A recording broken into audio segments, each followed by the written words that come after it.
నమస్కారం ఫ్రెండ్స్. ఇవాళ మనం ఈ వీడియోలో సమాజంలో వచ్చే మార్పులు, ఆ మార్పులను ఫాలో చేసుకుంటూ మనము వెళ్ళిపోవటము. అసలు ప్రశ్న ఏమంటే, సమాజంలో జరుగుతున్న మార్పులను మనము అనుసరించవలసిందేనా అనే ఒక ప్రశ్న మనము ఆగి మనకు మనము వేసుకోవాలి.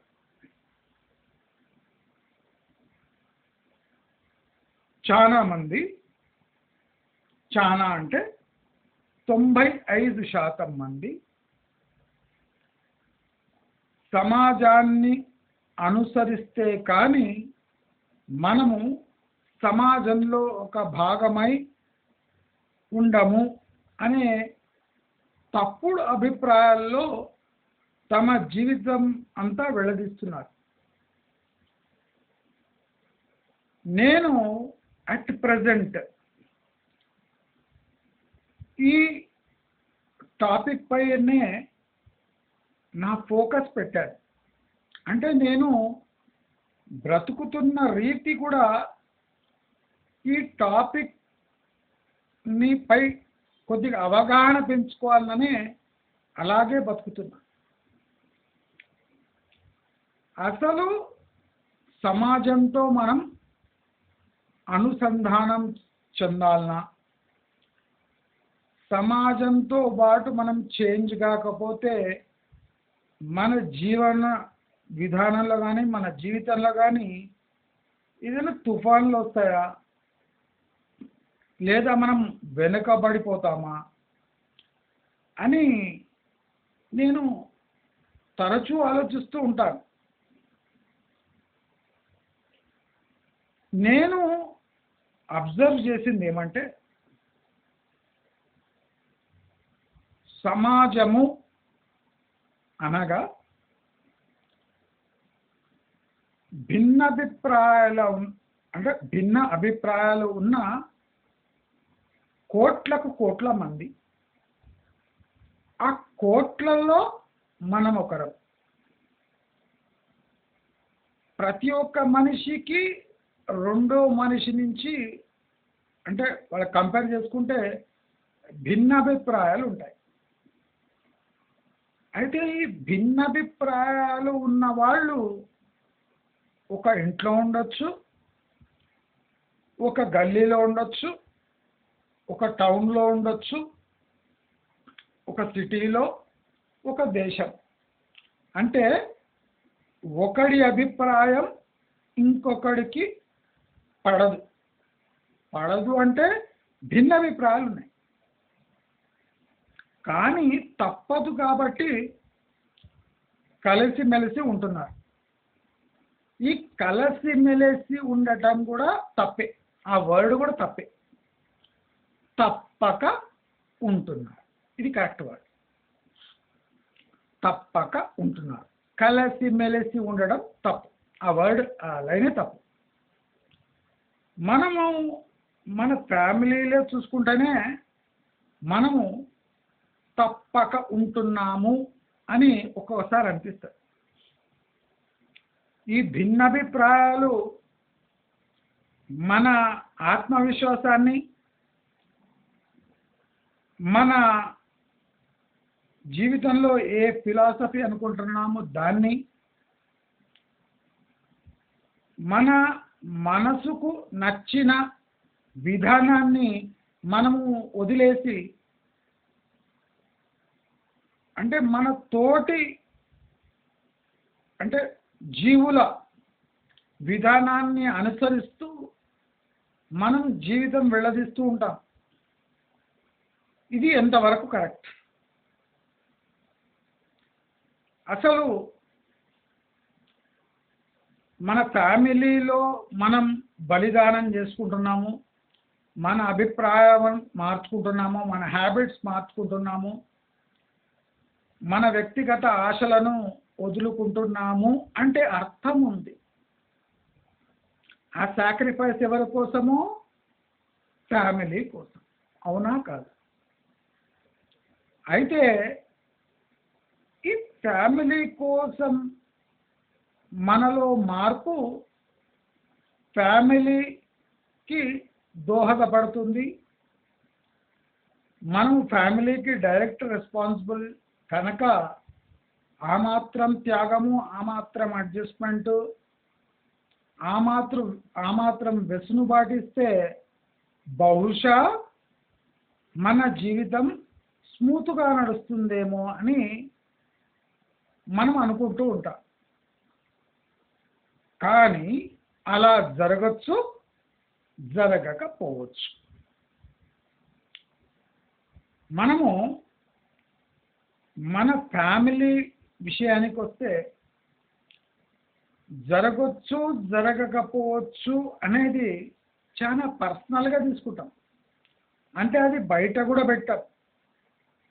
ఇప్పుడు పెరిగిన మీ బాబు మీ మాట వినకుండా తన సొంత రీతిలో తన జీవితాన్ని గడుపుతున్నాడు అంటే ఆయన చిన్నప్పటి నుంచి మీ అభిప్రాయాలను వ్యతిరేకిస్తూనే ఉన్నాడు, కానీ తప్పదు అని మీతో జీవిస్తూ ఉన్నాడు.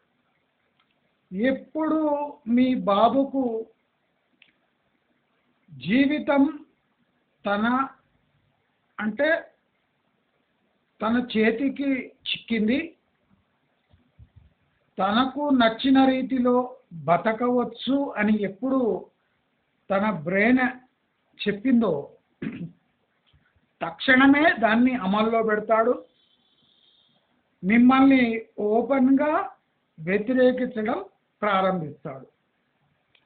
కానీ మీరు ఆ టైంలో కూడా కిమ్మనకుండా ప్రశాంతంగా ఉంటారు. ఎందుకు అని అడిగితే అప్పుడు మీ అభిప్రాయం ఏముంటుందంటే మన సంతానము అభివృద్ధి క్రమంలో తమ సొంత అభిప్రాయాలు, తమ సొంత ఆశలు, ఆకాంక్షలు డెవలప్ అయి ఉంటాయి. కాబట్టి వాళ్లకు మన సహకారం అవసరం లేదు. కాబట్టి వాళ్ళు తమ సొంత డిసిషన్ తీసుకొని సపరేట్ అయిపోతున్నారు అని మనము సమాజానికి హితబోధ చేస్తాం. కానీ మనం అనుకున్నట్టు అక్కడ జరగలేదు అన్నది కఠోర సత్యం. అవునా కాదు? కామెంట్ బాక్స్లో పెట్టండి. మనము అనుకున్నట్టు మన జీవితకాలంలో ముఖ్యమైన ఉద్దేశము మనను వ్యతిరేకించి తమ ఇష్టం వచ్చినట్టు జీవితం సాగిస్తుంటే మనము ఓటమి చెంది కూడా ఆ సత్యాన్ని మనము బహిరంగంగా ఒప్పుకోలేని దుస్థితిలో మనం జీవితకాలం అంతా గడిపినాక ఆ దుస్థితికి వచ్చేస్తాం. అయితే ఆ దుస్థితిని మనం ఏం నామకరణం చేస్తాము? ఎవరి దారి వారిది, ఎవరి అభిప్రాయం వాళ్ళది, ఎవరి జీవితం వాళ్ళది. అంటే ఈ ఓడిపోయిన కంఠము ఒక 3-4 వేస్లో తన అభిప్రాయాన్ని మెత్తబడి చితగొట్టిన మనసుతో ఈ సత్యాన్ని సమాజం ముందు ఒప్పుకోనట్టే ఒప్పుకుంటుంటా. అది ఎప్పుడు జరుగుతుంది? మన సంతానం హ్యాండ్ ఇచ్చినప్పుడు ఇలాంటి మాటలు మాట్లాడతాం. అయితే ఇప్పుడు చూడండి, సమాజంలో వచ్చే మార్పులను మనము అనుసంధానించుకొని సమాజం చెప్పినట్టు, సమాజం ఉన్నట్టు, సమాజం అనుకుంటున్నట్టు మనము నడవడము మూర్ఖత్వము.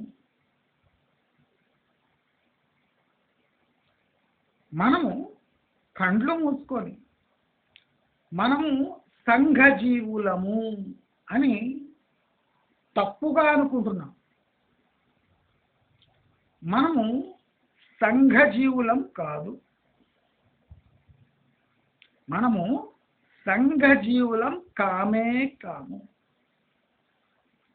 మనము అవకాశవాద సంఘజీవులం. సంఘం అనే ఒక గ్రూపుని మనము ఎక్కడి వరకు మన గ్రోత్లో యూజ్ చేసుకోగలము అనే కుటిల స్వభావం గల జీవులము. అలాంటి జీవులు 95% మంది సొసైటీలో ఉంటారు. దీంట్లో తప్పేముంది అని అనవచ్చు. నేనేమంటున్నా అంటే మనం సంఘజీవులము అనే అర్హత కోల్పోయాము అని చెప్తాం. మనము కొన్ని కఠోర వాస్తవాలు ఒప్పుకొని తీరవలసిందే. మనము సంఘంలో జీవుల కన్నా మనము సంఘంలో ఒక కన్జ్యూమర్స్. మనం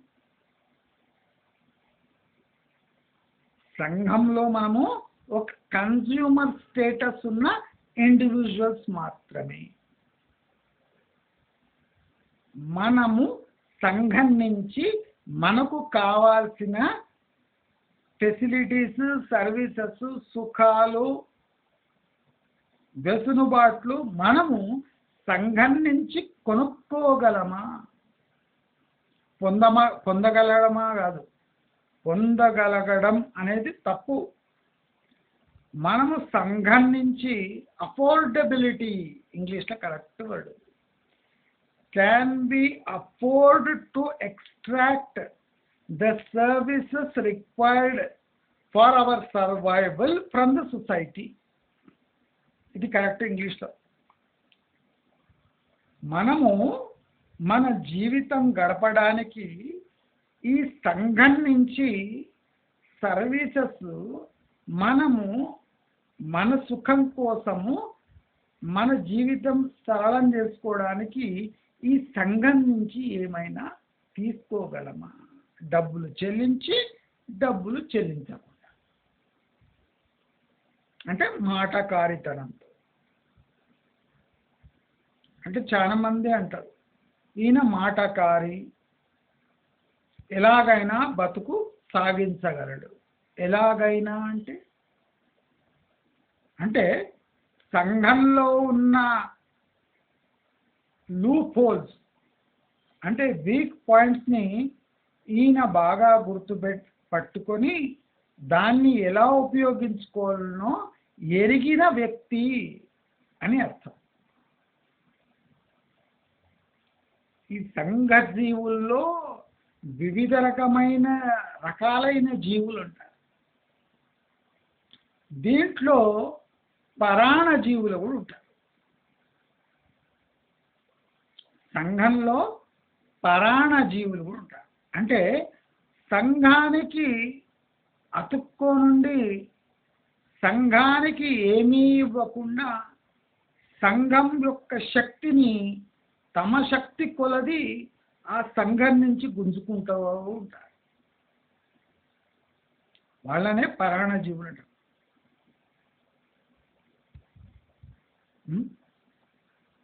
అలాంటి జీవులు కూడా సంఘంలో ఉంటారు. సంఘం వాళ్ళని కూడా పోషిస్తుంది. కొంతమంది ఈ పరాణ జీవుల యొక్క స్వభావాన్ని చాకచక్యం అనుకుంటారు.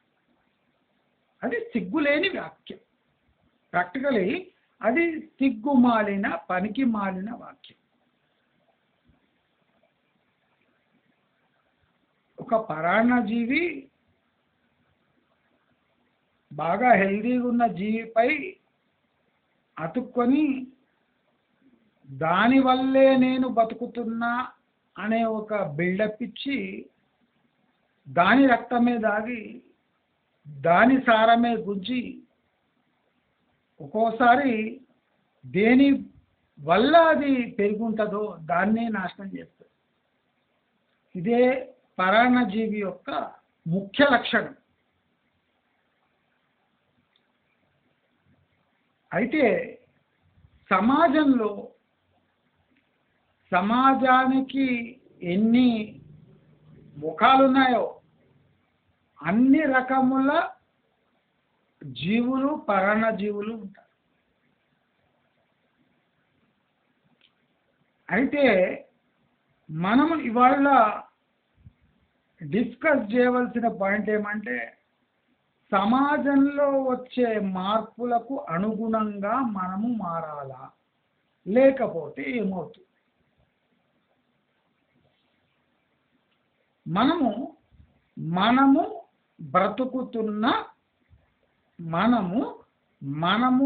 బ్రతుకుతున్న ప్రమాణాలు ఎటువంటివి?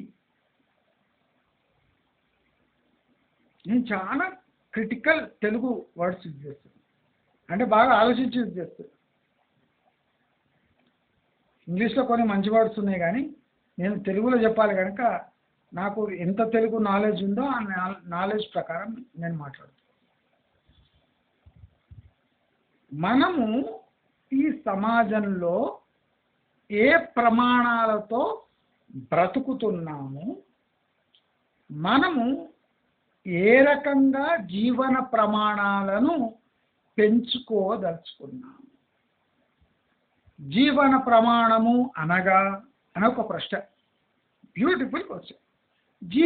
జీవిత ప్రమాణాలంటే ఏమి అంటే అది డబ్బు కావచ్చు, భౌతిక వస్తువులు కావచ్చు, ఫ్యామిలీ అండ్ ఫ్రెండ్స్ రిలేషన్షిప్స్ కావచ్చు, మానసిక ప్రశాంతత కావచ్చు, లేదా సంఘ సేవ కూడా కావచ్చు. అంటే జీవన ప్రమాణము అంటే చాలా మంది the way we live in a society అంటే స్టేచర్ అనుకుంటారు.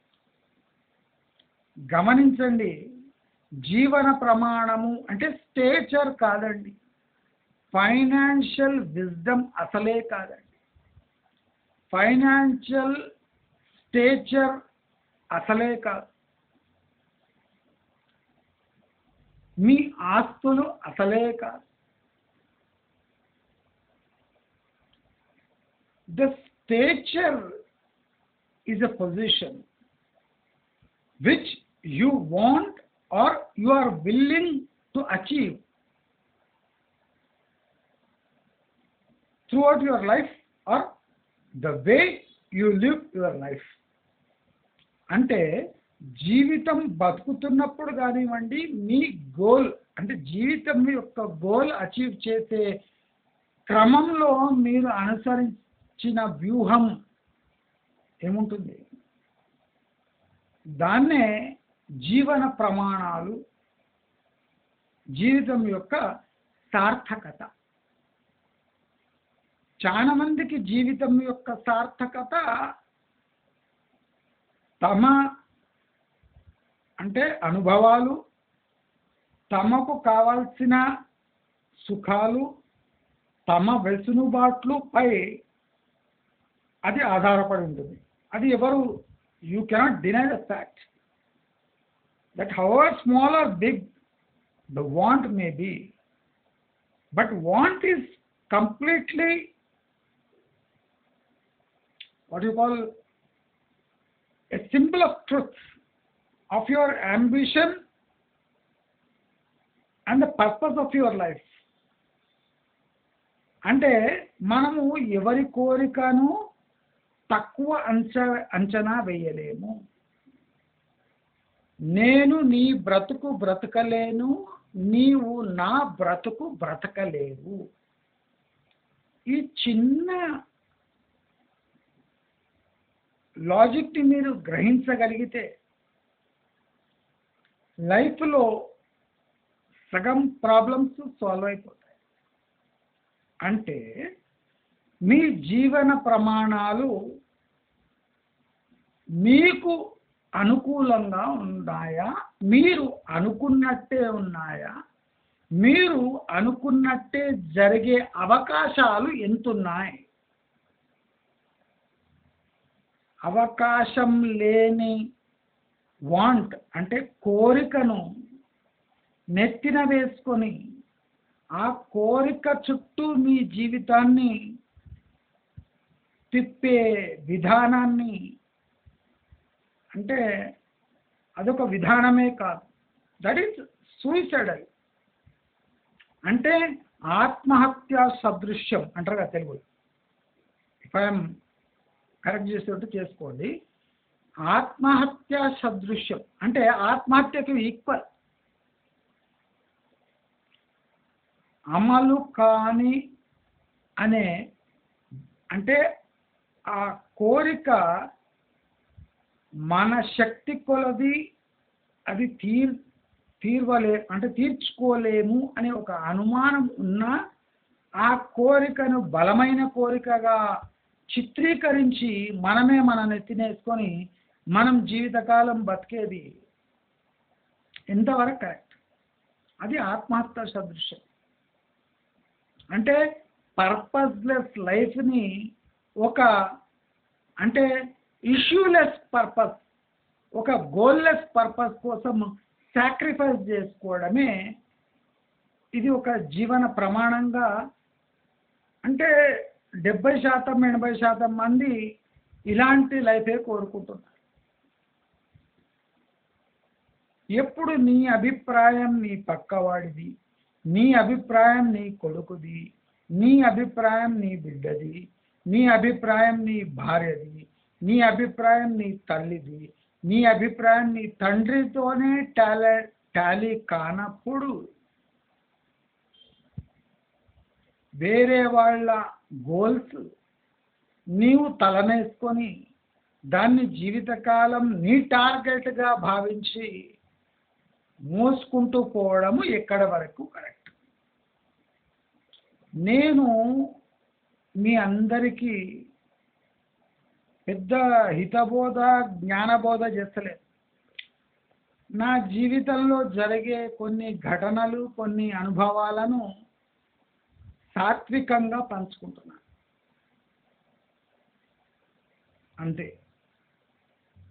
ఎందుకంటే జీవితం ఒకటే మనకు దొరికేది. దాంట్లో ఒక దారి ఉంటుంది, అది చాలా స్మూత్గా ఉంటుంది.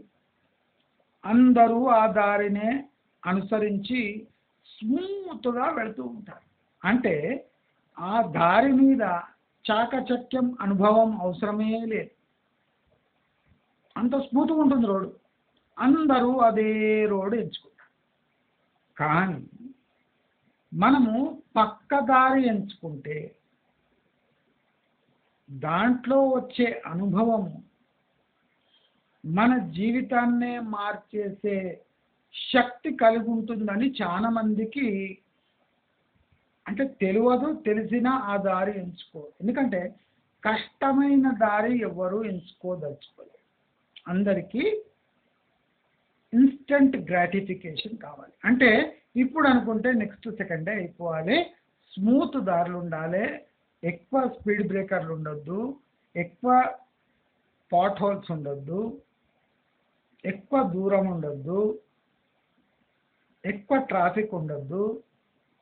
అంటే మనం కోరుకునే లైఫ్ అంటే చాలా విచిత్రంగా ఉంటుంది. ఏ రోడ్డు ఉండదో ఆ రోడ్డును ఊహించుకొని ఆ చిన్నగా ఉన్న రోడ్డులో ఆ రోడే ఊహించుకొని మనం వెళుతూ ఉంటాం. అందుకోసము యాక్సిడెంట్స్ ఎక్కువ అవుతూ ఉంటాయి. జీవితము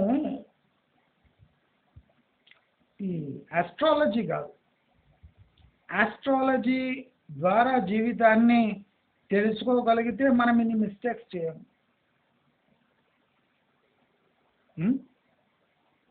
జీవితం అనుకోని సంఘటనల ఒక గూడు గనక ఆ గూడులో ఇమ్మడడానికి మనము జీవితకాలం పట్టిపోతుంది. అయినా ఆ ప్రాబ్లమ్స్ సాల్వే కావు. పోతున్న కోరికలు మిగిలిపోతాయి. మనము సత్యము బ్రెయిన్ గ్రహిస్తున్నా మనం మొండిగా దాన్ని అణగదొక్కుతూ ఉంటాం. చాలా మంది చేసే ప్రాబ్లమే. బ్రెయిన్ చెప్తుంటుంది, రే ఇది నీ ప్రాక్టికల్ కాదురా, కొద్దిగా ఆలోచించు. మనం ఏం చేస్తాము, ఒక్క మొటిక వేసి ఇదే సొసైటీ అంతా అదే అంటుంటే నీవు ఏమో అంటావు, బుర్ర పాడుగానని మన బుర్రనే తిడతాం. తిట్టి దాన్ని కరెక్ట్ చేయడానికి ట్రై చేస్తాం. ఒరే బుర్రా, నీవు ఇవాళ రేపు సమాజానికి పనికిరావు, చూడు వేరే బుర్రలు ఎట్లా పనిచేస్తున్నాయి, ఆ బుర్రనే నీవు అనుసరించు అని ఆటో సజెషన్. బుర్ర మీకు హెచ్చరిస్తుంటుంది, ఒరే ఇది కరెక్ట్ కాదురా, నీ బుర్ర నీదే అంటే, నీ బుర్ర నీదే కాదు, మన బుర్ర. మన అంటే ఇతర బుర్రలున్న కచరా అంతా మన బుర్రదే.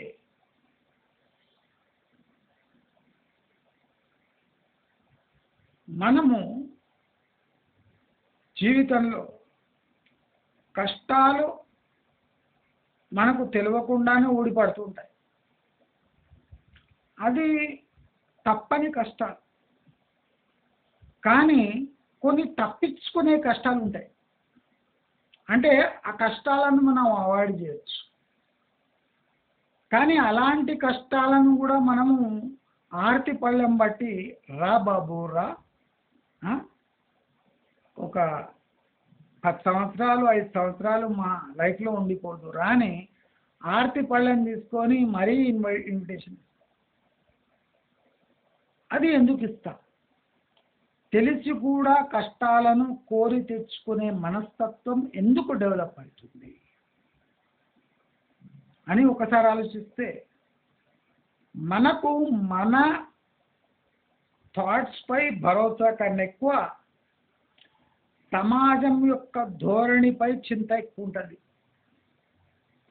సమాజం ఎటు వెళుతుంది, సమాజం ఎంత ఫాస్ట్గా వెళుతుంది, సమాజంలో యావరేజ్ ఇన్కమ్ ఎంత ఉంది, సమాజం తమ ఫ్యామిలీని ఎలా చూసుకుంటుంది, సమాజంలో భార్యల వ్యవహారం ఎట్లుంది, సమాజంలో భర్తల వ్యవహారం ఎట్లుంది, సమాజంలో పిల్లల వ్యవహారం తల్లిదండ్రులపై ఎట్లుంది.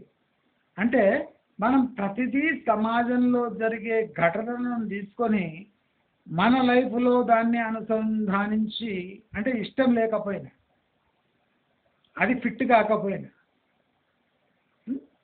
దాన్ని కష్టపడి నరికి దాంట్లో ఆల్టరేషన్ చేసి మన జీవితాల్లో ఫిట్ చేస్తాం. అది ఏదో రోజు లూజ్ అయిపోయి ఒక్క దెబ్బకు బయటకు వచ్చేది. ఎందుకంటే ఈ సమాజంలో అనుసరిస్తున్న తీరు కాకరకాయ లాంటిది. ఇప్పుడు కాకరకాయలో కూడా మంచి గుణాలు ఉంటాయి, కానీ నోట్లో పెట్టుకోగానే చేదుగా ఉంటుంది. అంటే చేదు చెడ్డకు సంకేతం కాదు, చేదు మన ఓపికకు సంకేతం, మన అడాప్టబిలిటీకి సంకేతం. ఇప్పుడు కాకరకాయ తినాలంటే చేదును భరించాలి, దాన్ని ఉప్పు పసుపు పెట్టి దాన్ని నానబెట్టాలి, ఆ మ్యారినేట్ చేసిన దాన్ని ఆంధ్ర వాళ్ళైతే వేపుడు, కొంతమంది అయితే నింపుడు, కొంతమంది ఒక గొజ్జులాగా చేసుకొని తింటూ ఉంటారు. అంటే కాకరకాయ చేదుని భరిస్తూ దాన్ని కుట్కేయాలని చూస్తూ ఉంటారు. కొంతమంది కాకరకాయని కాకరకాయ రూపంలో అనుభవిస్తూ ఉంటారు. అంటే చేదుని యాక్సెప్ట్ చేసుకొని చేదుగా ఉన్న కాకరకాయనే చేదు రూపంలోనే తింటూ ఉంటారు. వాళ్ళు మహానుభావులు. కానీ సమాజంలో 99.99% మంది మన మహానుభావులు కానక్కర్లేదు, కారు కూడా అవసరం కూడా లేదు. సొసైటీ అంటే మహానుభావుల కూటమి కాదు.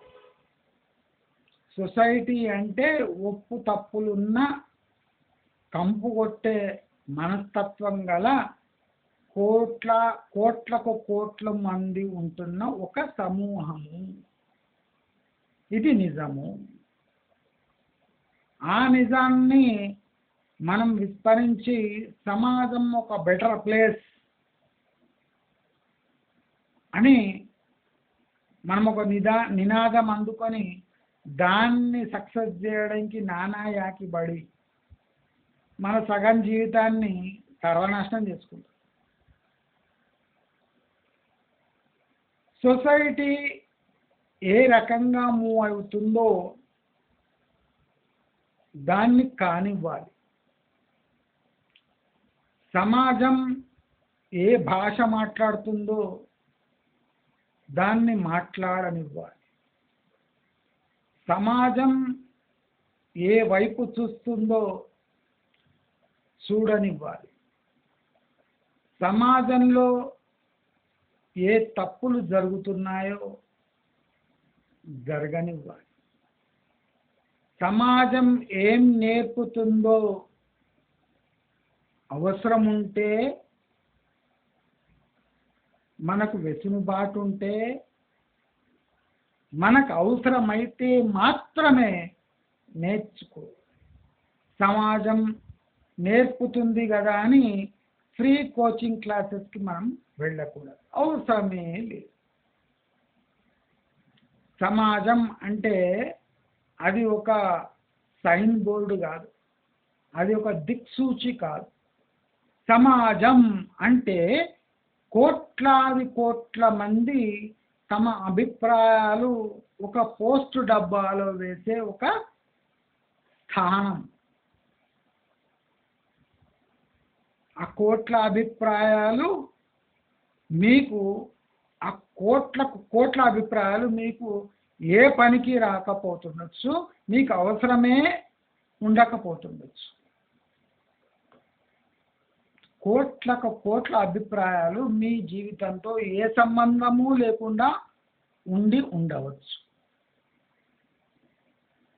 కావున సమాజంలో జరిగే మార్పులను, సమాజంలో జరిగే చేంజెస్, సమాజం మనకు చెప్తున్న హితబోధను మన జీవితంలో అనుసంధానించే అవసరం ఏమాత్రమూ లేదు.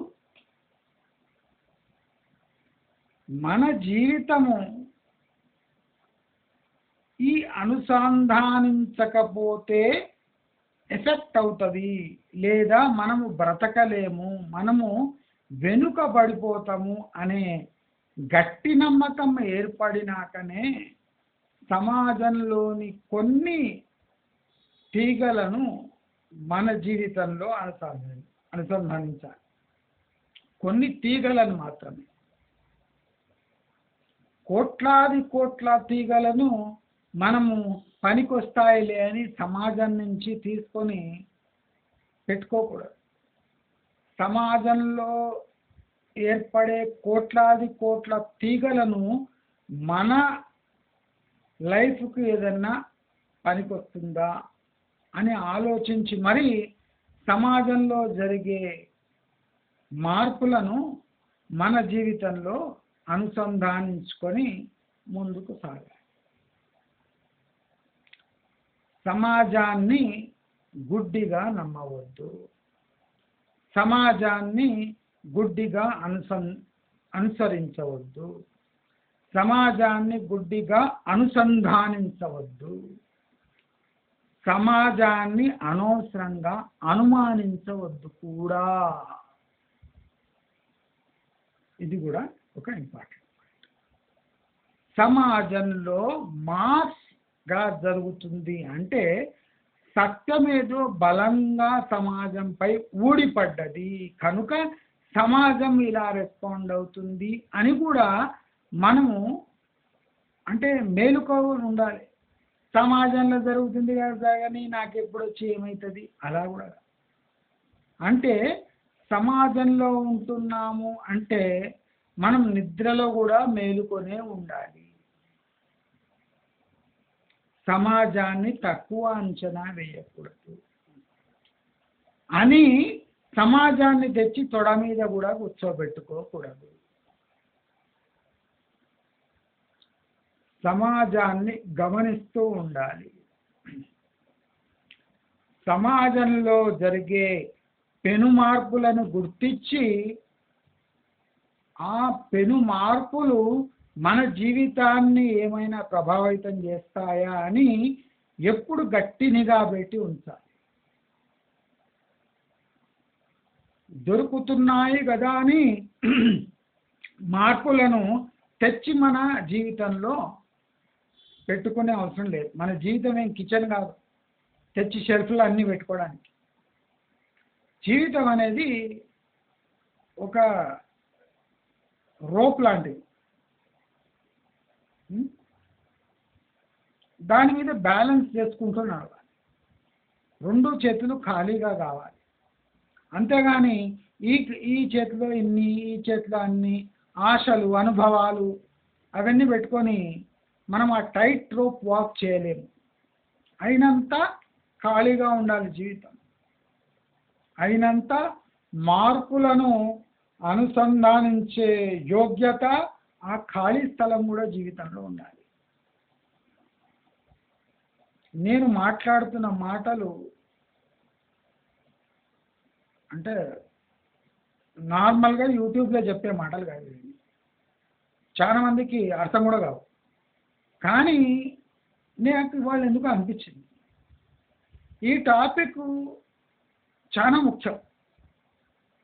అల్టిమేట్ టాపిక్ ఇది. ఈ టాపిక్ వల్లనే ఈ టాపిక్ సమాజంలో లేకపోవటం వల్లనే సమాజంలో ఈ ఘర్షణలు, ఈ ఘర్షణ వాతావరణం, ఈ లేనిపోని కోరికలు, ఆ కోరికలు తీర్చలేవని దురాశలు, ఆ దురాశలతోని కక్షలు, ఆ కక్షలతోని కుట్రలు, ఈ కుట్రల వల్ల వాళ్ళ జీవన ప్రమాణాలు దెబ్బతినటము, ఇతర జీవిత ప్రమాణాలు కూడా దెబ్బతీసే విధంగా వీళ్ళు అనుసరిస్తున్న తీరు చూసి నాకు ఈ వీడియో చేయాలనిపించింది.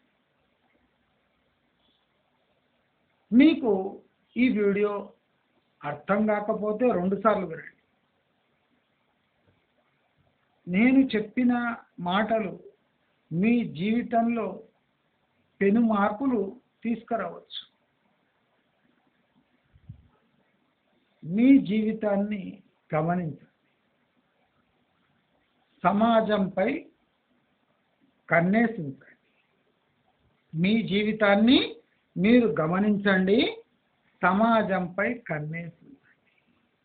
మార్పుల కోసం అంటే పాకులాడకండి. మార్పు జరిగేది మంచి కోసం అయితేనే మార్చుకోండి. లేకపోతే మీ దారి, మీ ప్రయాణం మీరు సాగిస్తూనే ఉండండి అని చెప్తూ, మీకు ఈ వీడియో నచ్చినట్టయితే లైక్, షేర్, సబ్స్క్రైబ్ చేసుకోండి. నా ఛానల్ని మీరు ఫైనాన్షియల్గా ఆదుకోవాలి అనుకుంటే నా account number Punjab national bank ఇచ్చి ఉంటాను. మీ శక్తి కొలది దానికి కాంట్రిబ్యూట్ చేస్తారని కోరుతూ నమస్కారం.